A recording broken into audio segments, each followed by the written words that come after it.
SWOT is the Surface Water and Ocean Topography Satellite. It's an international satellite that's going to give us this complete view of the surface water here on Earth, what's happening in the lakes, reservoirs, rivers, and also in the ocean. It'll tell us about how sea level is rising along coastlines and in the open ocean, and really give us a good understanding of how surface water is moving about the Earth.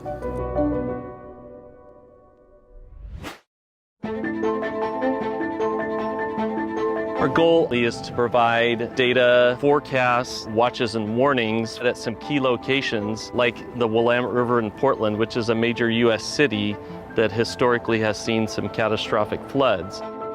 The better quality of the data that we have that feeds into our models, the better the forecasts are going to be, the more time that people will have to protect themselves and their property and ultimately our communities. A tool like SWOT is going to help us with making these really difficult projections and predictions for the future.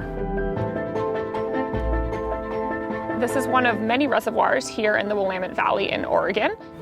It is a human-made lake. It is a reservoir operated by the Army Corps of Engineers. The water managers here, they use weather prediction, they use hydrologic models, and the hope is that data like SWOT might be incorporated into those predictions to help them better understand this water body's filling and we don't want to overtop the dams, might want to start letting water out really quickly. They have to make a lot of complicated decisions. When you get a big storm event, we want to keep the communities safe in the best way that we can. So how do we best manage operation of these reservoirs in terms of putting water out downstream to prevent flooding at a larger scale?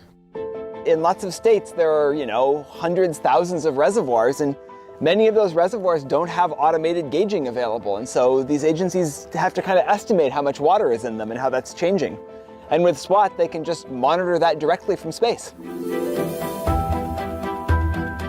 For us in Alaska, we have many, many rivers, and only a few of them are measured, or as we say, gauged.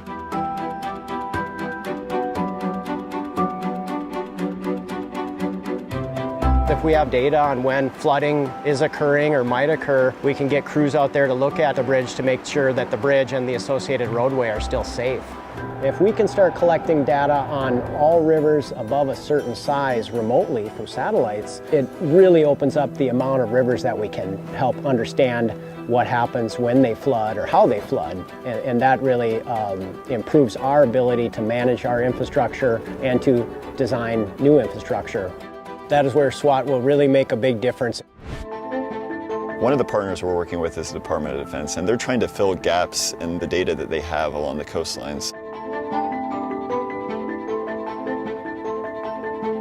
Our military is obviously very concerned about what's happening on global scales, and they have installations across the globe. So SWOT will potentially provide an opportunity to fill in some of those gaps, allow them to make the impact assessments that they need for sea level rise in their facilities. So trying to understand and give them the information they need to plan for and then potentially adapt to these changes is really critically important.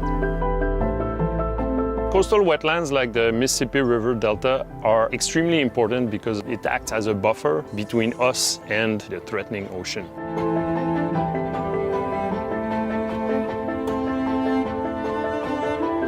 With SWOT, because of its high spatial resolution, we'll be able to resolve water surface elevation right at the coast.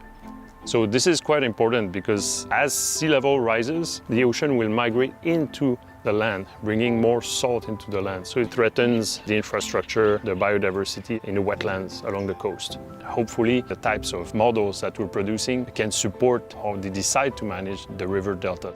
And SWOT on its own will allow us to upscale these types of studies to the world. Yeah, I'm really excited about the new information we'll get from SWOT and how we can start to couple it to some of the needs that we see, both at the coastal interface and also on land. I think we can potentially see some immediate impact once SWOT's launched in these communities.